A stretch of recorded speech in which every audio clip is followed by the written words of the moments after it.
করে কিনা তাকে আমার উপরে সুন্দর বাড়ি আঘাত করেছে। তুই বলরা ও সুদা, ও সুদা, তোরা কি জানিস বাবা আমার গোপালকে আমি কেমন করে আমার লক্ষ্যে দিয়েছি। আমি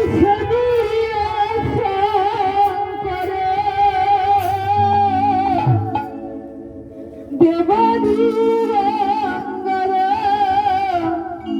দিয়েছি হরির তীরে,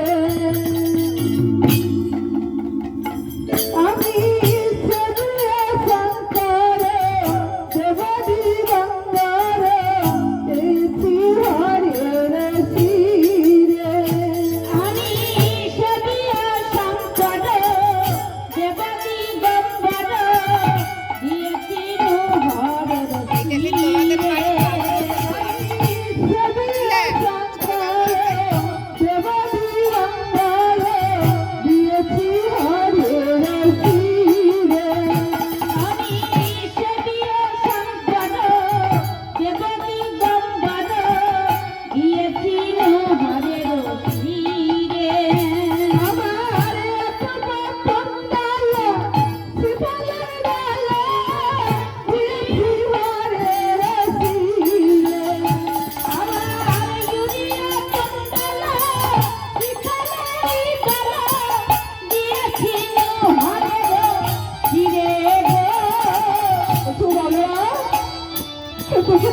বাবা, তোরা জানিস আমি শরীরে শঙ্কর দেবনী রং করে তাকে স্মরণ করে আমি আমার গোপালকে আমি সবকে দিয়েছি, তাকে তোরা এমন করে আঘাত করেছিস।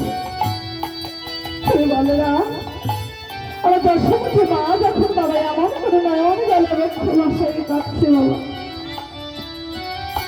কিন্তু বাবা বলরা আমার শ্রীরাম বাবা কোনো কথা বলছে। ভাই কানাইকে এক পাশে দেখে নিয়ে গেছে, কানাই রে কানাই শোন ভাই, কাল মুঠে নাই তোকে তোকে সিংহার বাড়ি মেরেছিলাম, তাই বলে তুই এমন করে মাকে বলেছিস এমন করে। কানাই তুই মনে করে রাখতো ভাই সেই সেদিনের কথা, সেই প্রেতাদেবের কথা, তুই ছিলিস রাম রূপে, আমি ছিলাম লক্ষ্মণ রূপে। আজ পিতার সত্য বলবার পরে গিয়েছিলাম পঞ্চবটির বনে, সেদিন শুধু তোহার কারণে গিয়েছিলাম। কেন জানিস নাই? আমি 14 বছর অনাহারে আর 14 বছর